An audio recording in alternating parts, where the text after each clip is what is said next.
Hello students, मैं हूं अमित और आप देख रहे हैं झारखंड पाठशाला। स्टूडेंट्स, आज हम लोग बात करेंगे उपयोगिता से संबंधित जितने भी सवाल एग्ज़ाम में पूछे जाएंगे। ठीक है, तो ये इकोनॉमिक्स का ये जो वीडियो है ये नंबर 9 है। आप इसके और भी पीछे का वीडियो अगर आप देखना चाहते हैं, अगर आप नए हैं तो आप चैनल लिस्ट में जा कर के देख सकते हैं। ठीक है, मैं एग्ज़ाम में पूछे जाने वाले जितने भी इम्पॉर्टेंट क्वेश्चंस हैं उन पर मैं डिस्कस कर रहा हूँ अभी, ताकि एग्ज़ाम के लिए आप लोग जल्द से जल्द प्रिपेयर हो जाएं। इसके बाद हम लोग पढ़ेंगे, इस वीडियो के बाद जो मैं वीडियो बनाऊंगा वो उपभोक्ता संतुलन पे बनाऊंगा। ठीक है, तो उपभोक्ता संतुलन को समझने से पहले आपको उपयोगिता, ठीक है, सीमांत उपयोगिता, कुल उपयोगिता, सीमांत उपयोगिता, ह्रास नियम, इन सब के बारे में आप लोग को जान लेना होगा, तभी आप उपभोक्ता संतुलन को समझ पाएंगे। तो चलिए वीडियो को शुरू करते हैं।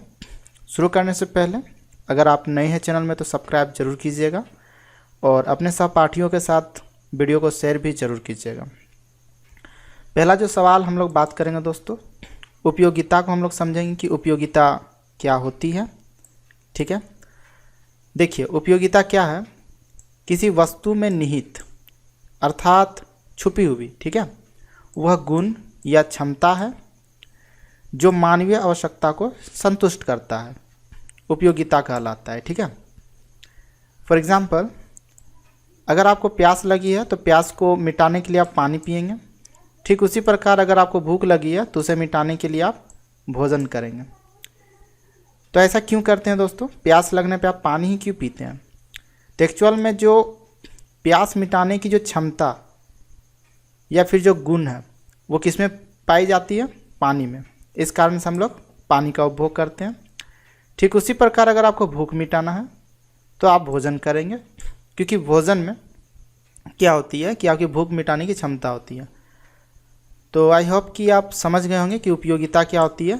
तो ये कोई भी गुण या क्षमता है, ठीक है, जो हर वस्तु में पाई जाती है। हमारे आसपास जितने भी वस्तु हैं उन सभी वस्तुओं में उपयोगिता पाई जाती है और इसी कारण हम लोग क्या करते हैं ना, वस्तुओं का उपभोग करते हैं।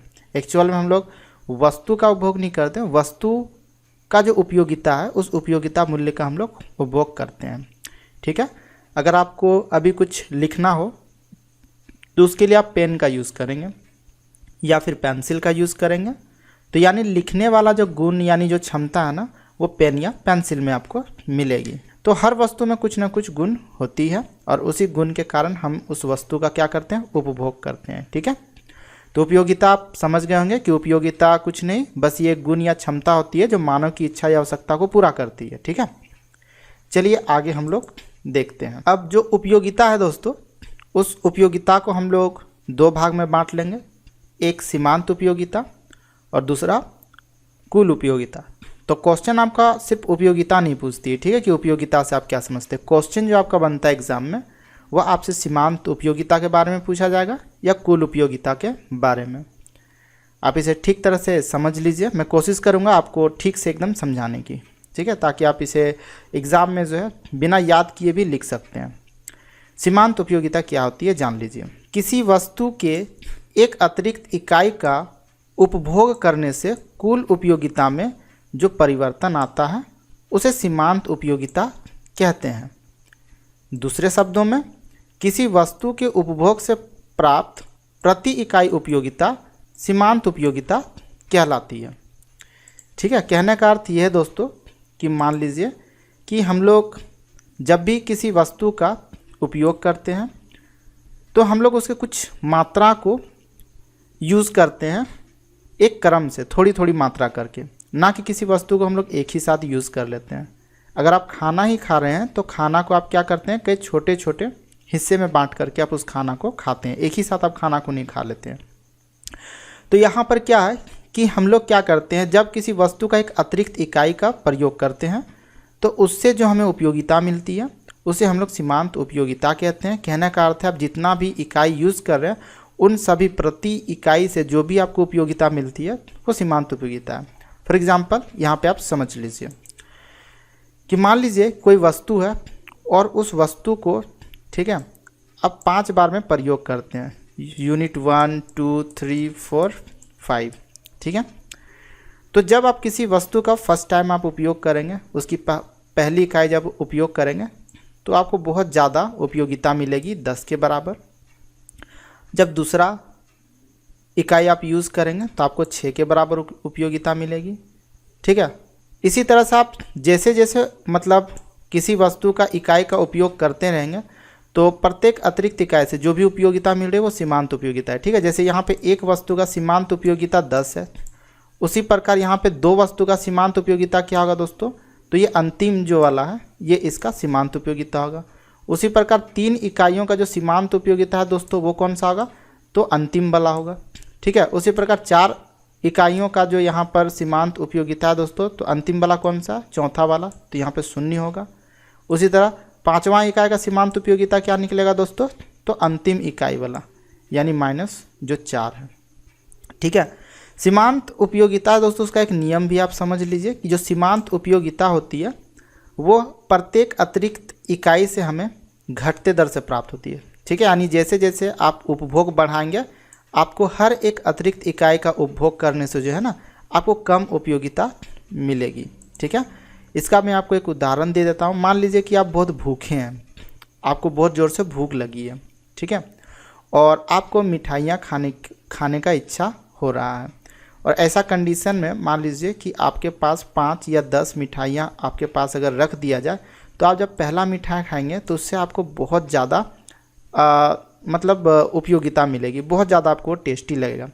फिर जैसे जैसे आप मिठाइयाँ खाते रहेंगे एक के बाद एक, वैसे वैसे उससे मिलने वाला जो उपयोगिता है दोस्तों वो कम होता जाएगा। एक समय ऐसा आएगा कि अब आपको खाने का इच्छा बिल्कुल भी नहीं करेगा, उस समय उससे उपयोगिता यानी आपको 0 मिल रही है, क्योंकि आपका जो है ना इच्छा जो था और जो आवश्यकता था वो संतुष्ट हो चुका होता है।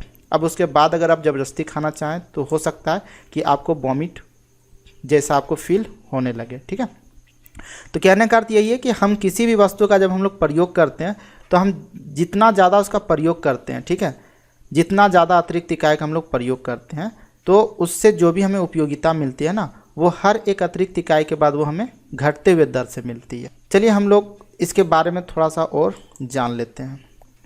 सीमांत उपयोगिता जो है दोस्तों उसको प्राप्त करने के लिए एक फॉर्मूला भी है, MUnth = TUn माइनस TUn-1। ठीक है, जहाँ पर MU जो है दोस्तों वो nthवां इकाई का सीमांत उपयोगिता है। ठीक है, जबकि TUn टोटल इकाइयों का यानी सभी इकाइयों का कुल उपयोगिता है। ठीक है, यानी TU क्या है, टोटल यूटिलिटी। यहाँ पे MU मार्जिनल यूटिलिटी जिसे हिंदी में सीमांत उपयोगिता कहते हैं, और TU जो है वो टोटल यूटिलिटी यानी कुल उपयोगिता है। ठीक है, अब यहाँ पे TUn-1 क्या है, तो दोस्तों यहाँ पे अंतिम जो इकाई होगी उसे हम छोड़ देंगे और बाकी इकाइयों को जोड़ करके जो कुल उपयोगिता प्राप्त होगी उसे हम लोग बोलेंगे TUn-1। ठीक है, जिसे देखिए मैं आपको एक बार इसे ठीक से क्लियर कर देता हूँ। देखिए यहाँ पे मेरा जो TU होगा यानी टोटल जो यूटिलिटी होगी, मान लीजिए मैंने किसी वस्तु का 5 इकाई तक यूज़ किया है। ठीक है, तो ये मेरा हो जाएगा टोटल यूटिलिटी, यानी हम सभी को जोड़ देंगे 10 + 6 + 2 + 0 + -4, इन सभी को जोड़ेंगे, ये मेरा क्या कहलाएगा, टोटल यूटिलिटी। ठीक है, लेकिन यहाँ पे TUn-1 किसे कहेंगे, तो यहाँ पे हम लोग क्या करेंगे, ये अतिरिक्त इकाई से जो हमें सीमांत उपयोगिता मिली इसे हम छोड़ देंगे, यानी अंतिम इकाई को छोड़ करके बाकी इकाइयों को अगर हम जोड़ेंगे तो ये मेरा कहलाएगा TUn-1, यानी टोटल उपयोगिता टोटल यूटिलिटी ये भी है, लेकिन यहाँ पर क्या है, तो अंतिम इकाई को हम लोग छोड़ करके इसमें जोड़ते हैं। उम्मीद करता हूँ इसे आप समझ गए हैं। चलिए आगे देखते हैं। अब दोस्तों देखिए यहाँ पे जो नेक्स्ट क्वेश्चन है, यहाँ पे क्वेश्चन जो वो छूट गया है। ठीक है, तो ये उपयोगिता क्या है यहाँ पे नहीं होगा, कुल उपयोगिता हम लोग यहाँ पे क्वेश्चन बनाएंगे। ठीक है, तो ये है कुल उपयोगिता। अब देखिए दोस्तों कि कुल उपयोगिता क्या है, तो हम लोग कहेंगे किसी वस्तु के सभी इकाइयों से प्राप्त सीमांत उपयोगिताओं का योगफल कुल उपयोगिता कहलाता है। ठीक है, टोटल यूटिलिटी क्या है दोस्तों, तो हम लोग किसी वस्तु का जितना भी इकाई हम लोग यूज़ करते हैं उस इकाई से, प्रत्येक इकाई से जितना भी उपयोगिता हमें मिलती है सभी को हम जोड़ देंगे। ठीक है, तो वो क्या बन जाएगा, कुल उपयोगिता। इसका जो फॉर्मूला है आप इसे देख लीजिए, TU यानी total utility equal to sigma MU। Sigma MU क्या है, मान लीजिए मैंने किसी वस्तु का 3 इकाई उपयोग किया है, ठीक है, 1, 2 और 3। अब मुझे जो प्रथम इकाई है इससे मुझे है ना 5 के बराबर सीमांत उपयोगिता मिली, ठीक है। अब यहाँ पर क्या है, जब मैंने दूसरा इकाई यूज़ किया तो मुझे 4 के बराबर सीमांत उपयोगिता मिली। जब तीसरा मैंने यूज़ किया तो मुझे 2 के बराबर सीमांत उपयोगिता मिली। तो यहाँ पर सिग्मा MU क्या होगा, तो सिग्मा MU का अर्थ होता है कि 5 + 4 + 2, यानी जितना भी मैंने इकाई यूज़ किया उन सब का योग, ठीक है। जितना भी मुझे सीमांत उपयोगिता मिला सभी का योग क्या कहलाएगा, सिग्मा MU है, ठीक है। और यही इक्वल टू क्या होता है, टोटल यूटिलिटी। हो सकता है आप किसी वस्तु का 4 इकाई यूज़ किए हो सकता है आप इससे ज़्यादा यूज़ किए हो, तो जितना भी आपको सीमांत उपयोगिता मिला है सब का जोड़ जो है वही क्या कहलाएगा, कुल उपयोगिता यानी टोटल यूटिलिटी, ठीक है। आप इसके फॉर्मूला को भी आप ध्यान में रखिएगा, ये ऑब्जेक्टिव टाइप क्वेश्चन में पूछ सकता है कि इनमें से कुल उपयोगिता का फॉर्मूला कौन सा है, सीमांत उपयोगिता का कौन सा है, ठीक है, जिसमें से 3 आपको गलत और एक सही ऑप्शन रहेगा। तो इस तरह से आपको सॉल्व करना होता है क्वेश्चन, ठीक है। चलिए आगे हम लोग देखते हैं। अगला जो क्वेश्चन है दोस्तों, सीमांत उपयोगिता तथा कुल उपयोगिता में क्या संबंध है, ठीक है।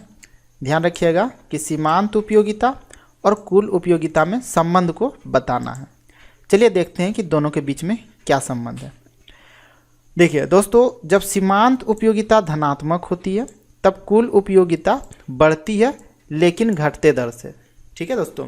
यहाँ पे ये बढ़ती तो जरूर है कुल उपयोगिता जब सीमांत उपयोगिता धनात्मक होती है, लेकिन कैसे बढ़ती है, वो घटते दर से। तो घटते दर से क्यों बढ़ती है दोस्तों, इसका कारण यह है कि जो सीमांत उपयोगिता होती है वो हमें घटते दर से मिलती है, और इसी कारण से जब हम सभी सीमांत उपयोगिताओं को योग करते हैं, जोड़ते हैं, तो कुल उपयोगिता तो बढ़ती है लेकिन वो भी कैसे बढ़ेगी, घटते दर से। जब सीमांत उपयोगिता घटते दर से मिल रही है तो कुल उपयोगिता भी किस दर से बढ़ेगी, घटते दर से, ठीक है। देखिए अगला है दोस्तों, जब सीमांत उपयोगिता शून्य हो जाती है, ठीक है। एक समय ऐसा आता है दोस्तों कि सीमांत उपयोगिता शून्य होती है और उसके बाद वो ऋणात्मक हो जाती है। तो यहाँ पे हम क्या जान रहे हैं, जब सीमांत उपयोगिता शून्य हो जाती है तब कुल उपयोगिता का बढ़ना बंद हो जाता है। इस बिंदु को तृप्ति बिंदु कहते हैं, ठीक है दोस्तों। और इस बिंदु पर कुल उपयोगिता अधिकतम होती है, क्योंकि ये वो स्थिति होती है जहाँ पे सीमांत उपयोगिता शून्य हो जाती है और यहीं पे अधिकतम कुल उपयोगिता होती है, ठीक है, क्योंकि इससे ज़्यादा अब वो कुल उपयोगिता नहीं बढ़ सकती है, ठीक है। इसके बाद जो है ना कुल उपयोगिता जो है वो घटना चालू हो जाएगा, क्योंकि सीमांत उपयोगिता भी जो है वो ऋणात्मक हो जाती है। तो यहाँ पर देखिए, जब ये आपको ध्यान रखना है कि जब सीमांत उपयोगिता शून्य होती है तब कुल उपयोगिता अधिकतम होती है। 1 नंबर के क्वेश्चन में आ सकता है कि जब सीमांत उपयोगिता शून्य होती है तो कुल उपयोगिता क्या होती है, ठीक है, तो वो अधिकतम होती है। और इसे तृप्ति बिंदु भी कहते हैं, और इसे एक संतुलन का अवस्था भी कहा जाता है, ठीक है दोस्तों। यही वो अवस्था होता है जहाँ पे कोई भी जो उत्पादक होता है ना, जो उपभोक्ता होता है वो इसी बिंदु में संतुष्ट हो जाता है, ठीक है। इसके बारे में हम लोग आगे डिटेल से डिस्कस करेंगे संतुलन के बारे में, अभी सिर्फ ये सब हम लोग जान लेते हैं। चलिए इसका तीसरा जो पॉइंट है वो देख लेते हैं। तीसरा पॉइंट में क्या कहता है, तीसरा पॉइंट में कहा जा रहा है जब सीमांत उपयोगिता ऋणात्मक होती है तब कुल उपयोगिता घटने लगती है, ठीक है। तो ये आपको 3 संबंध आपको याद रखना पड़ेगा। पहला, जब सीमांत उपयोगिता धनात्मक होती है तो कुल उपयोगिता बढ़ती है लेकिन घटते दर से। जब सीमांत उपयोगिता शून्य होती है तो कुल उपयोगिता अधिकतम होती है, ठीक है। इस बिंदु को जो है ना तृप्ति बिंदु भी कहा जाता है। तीसरा है, जब सीमांत उपयोगिता ऋणात्मक होती है तो कुल उपयोगिता घटने लगती है।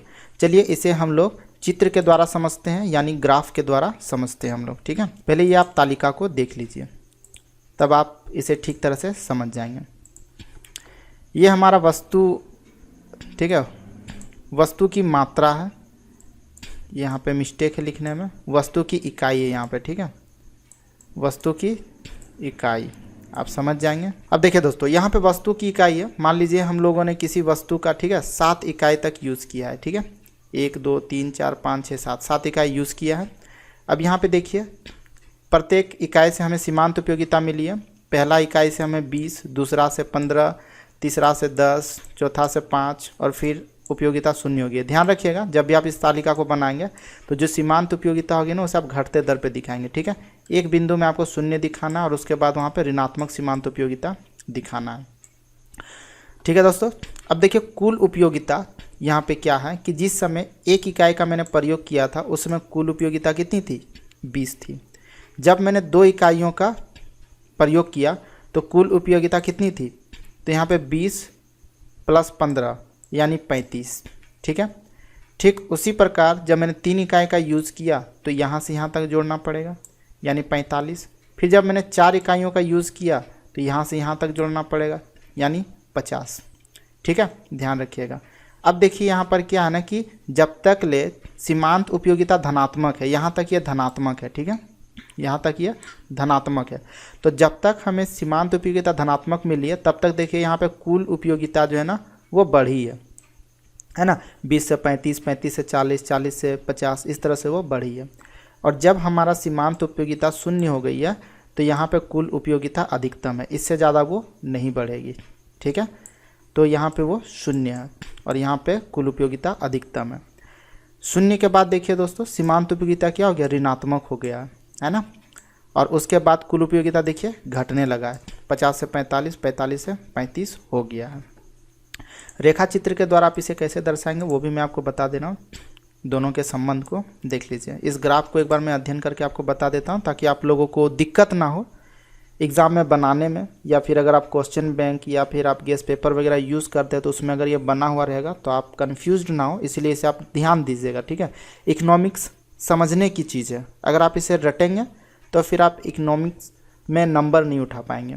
तो ये समझने की चीज़ है और हमारे डे टू डे लाइफ में इसका प्रयोग भी है, ठीक है, बहुत ज़्यादा। तो आप इसे ठीक तरह से पढ़िए। देखिए मैंने यहाँ पर 2 रेखा लिया है, ठीक है। एक रेखा जो है मेरा वो है 0 से x रेखा मैंने यहाँ पे ले लिया है, देख रहे हैं ना, मैंने एक लाइन ले ली है 0 से x, ठीक है। दूसरा लाइन मैंने ले लिया 0 से y, ठीक है। और जो 0 से x जो है मेरा ये लाइन जो है इसमें मैंने यूनिट्स को दिखाया है, ठीक है, यानी इकाई को, जो मैं वस्तु यूज़ कर रहा हूँ उस वस्तु के इकाई को मैंने यहाँ पे दिखाया है। जबकि 0 से y जो है यहाँ पे मैं दोनों चीज़ को दिखा रहा हूँ, MU को भी और TU को भी। MU यानी मार्जिनल यूटिलिटी सीमांत उपयोगिता और TU यानी टोटल यूटिलिटी यानी कुल उपयोगिता, ध्यान दीजिए। लेकिन जो मैं ये लाइन पे MU को जो दिखा रहा हूँ तो MU को हम लोगों ने देखा वो प्लस में भी था माइनस में भी था, इसलिए देखिए यहाँ पे मैंने 0 से y जो है यहाँ पे धनात्मक MU को दिखाया है, ठीक है, सीमांत उपयोगिता को, और 0 से -y, ठीक है, 0 से -y में मैंने किसे दिखाया है, तो माइनस सीमांत उपयोगिता को यानी ऋणात्मक सीमांत उपयोगिता को। अब देखिए अभी हम लोगों ने ग्राफ में देखा, यहाँ पे जो तालिका है इसमें हम लोगों ने देखा कि जो सीमांत उपयोगिता है, ठीक है, जब हम लोग क्या करते हैं पहली इकाई जब यूज़ करते हैं उसमें हमें बहुत ज़्यादा सीमांत उपयोगिता मिलती है और वो धीरे धीरे क्या होती है, घटने लगती है, ठीक है। और इसी चीज़ को हम लोग अब यहाँ पर देखेंगे ग्राफ में। यहाँ पे देखिए जब मैंने पहली इकाई यूज़ की थी सीमांत उपयोगिता के लिए तो मुझे कितना के बराबर मिला था सीमांत उपयोगिता, 20 के बराबर में। फिर दूसरी इकाई में तो 15 के बराबर, तीसरी इकाई में 10 के बराबर, चौथी इकाई में तो 5 के बराबर, और पाँचवीं इकाई में मुझे कितना मिला था, तो 0 के बराबर, इसीलिए यहाँ पर एक लाइन है, ठीक है। और छठी इकाई में मुझे कितना मिला था, तो -5 सीमांत उपयोगिता मिला था, ठीक है। और उसके बाद सातवीं इकाई में तो -10 के बराबर सीमांत उपयोगिता मिला था। तो ये जो ग्रीन में मैंने दिखाई है सीमांत उपयोगिता लाइन को यहाँ पे दिखाया है, ठीक है। देखिए ये रेड लाइन इसमें फिर मैं यहाँ से खींच दे रहा हूँ। ये जो मेरा रेखा है A से C, AC जो मेरा रेखा मैंने यहाँ पे जो नाम दिया है, ठीक है, ध्यान से देखिए, यहाँ पे A है और यहाँ पे मैंने C नाम दे दिया, ठीक है। तो यहाँ पे मैंने इसका नाम दे दिया A, यहाँ पे मिडिल पॉइंट में B और यहाँ पे C नाम दिया है ताकि जब ग्राफ का अध्ययन करेंगे तो हमें बताने में आसानी होगी। तो यहाँ पे AC जो रेखा है वो मेरा क्या है, MU रेखा है, ठीक है, यानी सीमांत उपयोगिता की रेखा, जो देखिए नीचे की ओर वो घटता गया है, ठीक है। A से B तक जो रेखा है वो धनात्मक सीमांत उपयोगिता को दिखा रहा है, B जो बिंदु है वो शून्य सीमांत उपयोगिता को दिखा रहा है, और BC जो है वो ऋणात्मक सीमांत उपयोगिता को दिखा रहा है। ठीक है, और चलिए इसके बाद फिर कुल उपयोगिता को भी अध्ययन कर लेते हैं। जब मेरा पहला इकाई में जब मैंने यूज़ किया था, ठीक है, तो उसमें सीमांत उपयोगिता भी मेरा 20 था और कुल उपयोगिता भी उस समय हमें कितना मिला था, 20 के बराबर मिला था।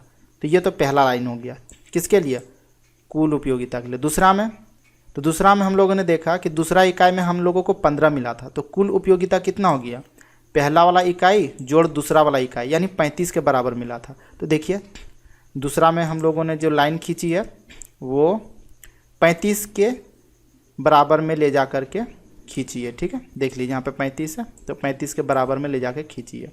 उसी प्रकार जिस तरह से कुल उपयोगिता हम लोग को मिलता गया था, ठीक है, तीसरा इकाई में देखिए 45 के बराबर, चौथा इकाई में तो 50 के बराबर, और पांचवा इकाई में भी वो 50 के बराबर में ही था। ठीक है, छठा इकाई में कितना मिला था, तो वो 45 हो गया था कुल उपयोगिता, और फिर 35 हो गया था कुल उपयोगिता। तो यहाँ पर हमारा जो कुल उपयोगिता है ये रेखा, ठीक है, यानी ADEF, ठीक है, ये जो रेखा है ये कुल उपयोगिता को दर्शाता है, यानी टोटल यूटिलिटी को। एक चीज़ और आप ध्यान में रखिएगा दोस्तों, देखिए जब तक ले ये सीमांत उपयोगिता धनात्मक थी, यानी A से B तक, ठीक है, तब तक जो है कुल उपयोगिता, ठीक है, सॉरी हाँ, कुल उपयोगिता ये बढ़ी है। देखिए A से D तक, ये 4 तक ही मैं लेकर के आता हूँ। ठीक है, तो यहाँ तक ये पॉजिटिव था हमारा सीमांत उपयोगिता, इसलिए कुल उपयोगिता भी हमारा क्या है ना, ऊपर की ओर बढ़ा है। ठीक है, B जो बिंदु है यहाँ पर सीमांत उपयोगिता 0 है, और इस बिंदु पर हमारा जो कुल उपयोगिता है वो E है। इसे हम लोग इक्विलिब्रियम भी बोल सकते हैं, यानी संतुलन बिंदु बोल सकते हैं, जहाँ पे उपभोक्ता संतुलन की अवस्था में होता है। ठीक है, तो यहाँ पे ये अधिकतम होता है। देखिए B बिंदु के बाद जो सीमांत उपयोगिता है वो ऋणात्मक हो गई है, BC। ठीक है, और इस कारण से हमारा कुल उपयोगिता भी जो है वो घटने लगा है। तो इस तरह से ग्राफ को आपको बना करके दोस्तों जो दिखाना पड़ेगा एग्ज़ाम के टाइम में। ठीक है, आप इसे, उम्मीद करता है कि आप इसे ठीक से समझ गए हैं। अगर नहीं समझे तो आप वीडियो को फिर से आप देख लीजिएगा, और उसके बाद भी अगर कोई दिक्कत होता है तो आप मुझे व्हाट्सएप नंबर पे कांटेक्ट कर सकते हैं। ठीक है, नंबर मैं बता दे रहा हूँ, 82 71 17 31 27। ठीक है, 17 31 27। ठीक है, मैं चाहता हूँ कि जो बच्चे घर में बैठ करके तैयारी कर रहे हैं वो उसे किसी प्रकार की दिक्कत ना हो, मोबाइल है तो इसका फ़ायदा उठाएं और सीख लें। इसीलिए दिक्कत हो तो आप इस नंबर पे व्हाट्सएप हमें कर सकते हैं। ठीक है, चलिए आगे इस चीज़ को हम लोग देख लेते हैं। ये तो ग्राफ हो गया दोस्तों। नेक्स्ट हम लोग बात करते हैं जो कि बहुत ही इंपॉर्टेंट है, एग्ज़ाम में ये क्वेश्चन पूछा जाता है, और वो है सीमांत उपयोगिता ह्रास नियम की व्याख्या करें। इस नियम से आप क्या समझते हैं, इस तरह से क्वेश्चन आता है। तो ये वेरी इंपॉर्टेंट है, आप चाहे तो इसे टिक कर लीजिए। ठीक है, चलिए इसको देखते हैं कि सीमांत उपयोगिता ह्रास नियम क्या है। दोस्तों जब भी आप इस नियम को बताएं, ठीक है, तो आप बिल्कुल सावधानी बरतें। सीमांत उपयोगिता ह्रास नियम, जिसे हम लोग घटती सीमांत उपयोगिता के नियम भी कहा जाता है। ठीक है, घटती सीमांत उपयोगिता के नियम आप ये भी बोल सकते हैं, या फिर सीमांत उपयोगिता ह्रास नियम। ठीक है, या ह्रास उपयोगिता का घटता नियम। ठीक है, इस तरह से आप बोल सकते हैं। ठीक है, क्योंकि ये नियम में क्या बताता है ना कि उपयोगिता जो है वो घटते जाती है। ठीक है, इसीलिए इसे घटता नियम भी बोलते हैं। देखिए सीमांत उपयोगिता ह्रास नियम के अनुसार जब किसी वस्तु की मानक इकाइयों का लगातार अधिक से अधिक उपभोग किया जाता है। ठीक है, मान लीजिए आप कोई वस्तु क्या कर रहे हैं ना, उसका एक निश्चित मात्रा है और उसे आप एक लगातार क्या कर रहे हैं, यूज़ कर रहे हैं, प्रयोग कर रहे हैं। ठीक है, तब प्रत्येक अतिरिक्त इकाई से प्राप्त होने वाली सीमांत उपयोगिता घटती जाती है। ठीक है, यानी आप जितना ज़्यादा यूज़ करेंगे, जितना इकाई का यूज़ करेंगे, हर अतिरिक्त इकाई से उससे जो मिलने वाली जो उपयोगिता है, यानी जो वैल्यू है, वो आपको घटते हुए दर से मिलेगी। हर इकाई के बाद आपको जो है ना कम उपयोगिता मिलेगी। वास्तव में ऐसा सभी वस्तुओं तथा सेवाओं के संबंध में होता है। ठीक है, ध्यान रखिएगा। और यह नियम जो है वो सभी वस्तुओं में लागू होती है, लगभग जितने भी वस्तुएं हैं। ठीक है, कुछ ही जो है अपवाद है, उसके बारे में हम लोग बाद में पढ़ेंगे। तो वास्तव में ऐसा सभी वस्तुओं के संबंध में और सेवाओं के संबंध में देखने को मिलता है। इस नियम का सर्वप्रथम उल्लेख ऑस्ट्रियन है। ठीक है, ऑस्ट्रियन अर्थशास्त्री H.H. गोसेन ने किया था। इसलिए इसे गॉसन का प्रथम नियम भी कहा जाता है। ठीक है, याद रखिएगा, अगर क्वेश्चन पूछ दे कि गॉसन के प्रथम नियम क्या था, तो फिर आपको ये सीमांत उपयोगिता ह्रास नियम के बारे में ही बताना पड़ेगा। ठीक है दोस्तों, तो उम्मीद करता हूँ कि आप ये सीमांत उपयोगिता ह्रास नियम को भी समझ गए हैं। ठीक है, आप अपने दैनिक जीवन में देखिए ना, आप कोई भी सामान को अगर आप यूज़ करते हैं तो फर्स्ट टाइम जब आप उसे खरीदते हैं तो वो आपके लिए बहुत ही ज़्यादा कीमती होता है, आप उसका बहुत ही केयर करते हैं। लेकिन जैसे जैसे वो सामान जो है वो पुराना होते जाता है, जैसे जैसे आप उसका ज़्यादा से ज़्यादा प्रयोग कर लेते हैं, तो क्या होता है कि उसका जो वैल्यू है आपके लिए कम होता जाता है। ठीक है, और एक समय ऐसा भी आता है जब उसे आप बिल्कुल भी केयर नहीं करते, आप फेंक देते। इसका मतलब ये हो गया कि उससे प्राप्त होने वाले जितने भी सीमांत उपयोगिता थी उसे आप प्राप्त कर चुके हैं और आप संतुष्ट हो चुके हैं उस चीज़ से। ठीक है, फॉर एग्जांपल आपको प्यास लगी है, तो प्यास जब लगी हो तो आप पानी पीते हो। ठीक है, पहला घूंट कुछ ज़्यादा ही स्वादिष्ट होता है जो कि हमारे प्यास को शांत करता है, लेकिन आप कब तक उस पानी को पीते हैं? जब तक प्यास मर ना जाए। ठीक है, पहला घूंट पीते हैं, दूसरा घूंट, तीसरा घूंट, चौथा, पाँचवां, इस तरह करके पीते हैं और एक समय ऐसा आता है कि अब पानी पीने का इच्छा जो है वो खत्म हो जाता है। ऐसा क्यों होता है? तो आपकी जो इच्छा या आवश्यकता थी वो पूर्ण हो चुकी है और इस कारण से अब पानी आपके लिए कोई महत्व नहीं रखता है, क्योंकि उस समय आपका जो काम था वो पूरा हो चुका है। ठीक है, मोबाइल ही आप खरीदे होंगे तो मोबाइल को आप फर्स्ट टाइम बहुत ज़्यादा यूज़ किए होंगे, दूसरे दिन थोड़ा कम यूज़ किए होंगे, तीसरे दिन थोड़ा कम यूज़ किए होंगे। ठीक है, एक समय ऐसा आएगा जिस समय आप मोबाइल को सिर्फ इमरजेंसी के लिए यूज़ करेंगे, कॉल या इमरजेंसी कॉल इस तरह से यूज़ करेंगे। तो कोई भी चीज़ या कोई भी सामान को जब हम लगातार क्या करते हैं ना, यूज़ करते हैं, तो उससे मिलने वाली जो वैल्यू होती है, ठीक है, वो घटते जाती है, उपयोगिता जो उसकी घटते जाती है। ठीक है, यही है सीमांत उपयोगिता ह्रास नियम। चलिए इसको भी हम लोग चित्र के द्वारा समझते हैं, तब ये और भी ज़्यादा क्लियर हो जाएगा। देखिए मैंने यहाँ पे एक चित्र ड्रॉ कर दिया है, तो यहाँ पर देख लीजिए, पहला लाइन मैंने लिया 0 से x और दूसरा लाइन मैंने ले लिया यहाँ पे 0 से y और 0 से -y तक भी मैं इसे ले जाऊँगा। ठीक है, क्योंकि सीमांत उपयोगिता ऋणात्मक भी होती है और यहाँ पे मैं -y लिख दूंगा। ठीक है, और ये मेरा क्या ना 0 से y और ये 0 से -y और इधर आप देख लीजिए 0 से x। 0 से x मैंने यूनिट को दर्शा दी है और जबकि 0 से y जो है, ठीक है, वो मेरा mu है।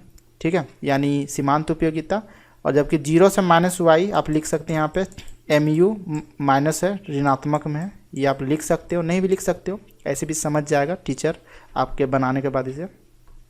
अब देखिए यहाँ पर मैंने क्या किया, तो इकाई 1 2 3 4 5 6 इसी तरह से मैंने 7 इकाई यहाँ पे ले लिया।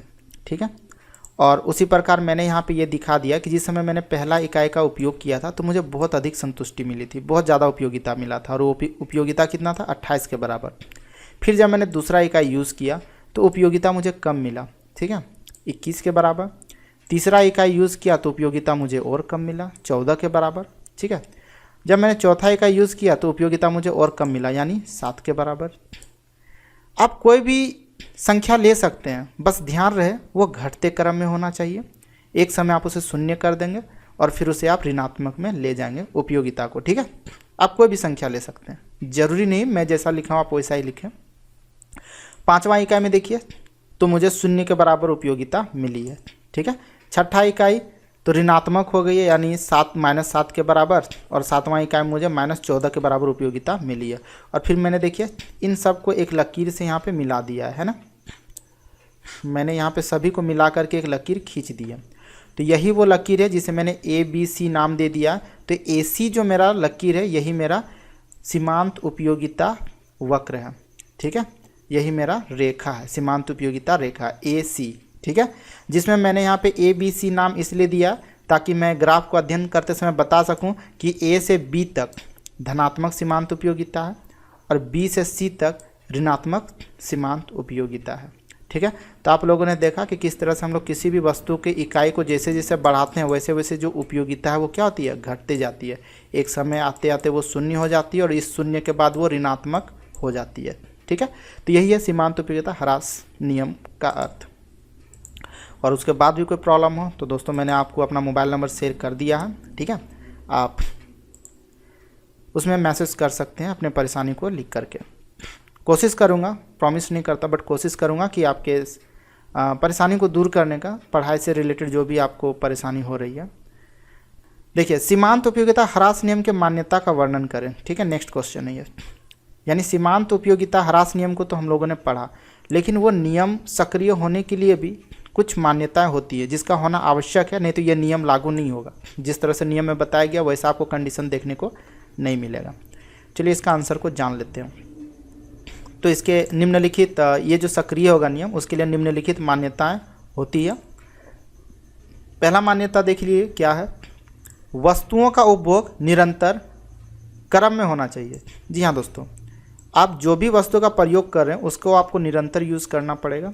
ठीक है, अगर आप रेस्ट ले लेते हैं या रुक जाते हैं तो हो सकता है कि ये नियम लागू ना हो। मान लीजिए आपको भूख लगी थी, आप लगातार खाना खा रहे हैं तो खाना का उपयोगिता धीरे धीरे कम होगा और एक समय आपका भूख मर जाएगा और खाना से और आपको उपयोगिता नहीं मिलेगी, आपको खाने का इच्छा खत्म हो जाएगा।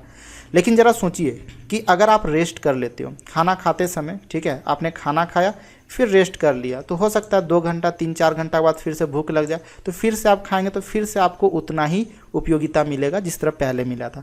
फिर आप अगर रुक जाते हैं, फिर 4-5 घंटा के बाद फिर भूख लगती है, फिर आप खाते हैं, तो फिर से आपको उसमें उपयोगिता मिलेगी, यानी उपयोगिता उसमें ह्रास नहीं होगा। तो उपयोगिता ह्रास नियम का लागू होने के लिए ज़रूरी है कि आप किसी भी वस्तु का प्रयोग कर रहे हैं तो आप उसे निरंतर यूज़ कर रहे हैं और क्रम में उसको यूज़ कर रहे हैं। ठीक है, दूसरा पॉइंट देख लीजिए, वस्तु की उपभोग इकाइयों का आकार पर्याप्त होना चाहिए। जी हाँ दोस्तों, आप जो भी वस्तु यूज़ कर रहे हैं एक तो वो निरंतर होना चाहिए और क्रम से होना चाहिए, साथ ही साथ उसकी जो इकाई का जो आकार होगा वो पर्याप्त होना चाहिए। ठीक है, इसका अर्थ ये है कि मान लीजिए कि आपको प्यास लगी हो और प्यास लगते समय अगर आप पानी पी रहे हो, अगर उसे आप चम्मच से अगर पानी को पियोगे तो उससे प्यास आपका मिटेगा नहीं, प्यास और बढ़ जाएगा। बहुत ज़ोर से आपको भूख लगी हो, लेकिन भूख मिटाने के लिए आप खाना को अपनी इच्छा के अनुसार नहीं खा पा रहे, बल्कि एकदम बिल्कुल थोड़ा थोड़ा करके खा रहे हो, तो इससे भूख और बढ़ जाएगी। ठीक है, ना कि उससे कम होगी। तो इसीलिए वस्तु का उपभोग का जो इकाई का जो आकार होगा, ठीक है, वो पर्याप्त होना चाहिए। ठीक है, नेक्स्ट देखिए, वस्तु की सभी इकाइयों का आकार व बनावट एक समान अथवा समरूप होना चाहिए। ठीक है, इसको भी आप याद रखिएगा। जो भी वस्तु का इकाई जो अलग अलग इकाई में आप उसे यूज़ कर रहे हैं, तो प्रत्येक इकाई का जो बनावट होगा उसका आकार जो होगा वो समान होना चाहिए। ठीक है, देखिए चौथा जो है, उपभोक्ता की आय का स्तर जो है वो स्थिर होना चाहिए। यानी उपभोक्ता का जो आय है ना वो स्थिर होना चाहिए, उसमें कोई भी परिवर्तन ना हो। पांचवा देख लीजिए, उपभोक्ता के फैशन, रुचि एवं स्वभाव में कोई भी परिवर्तन नहीं होना चाहिए।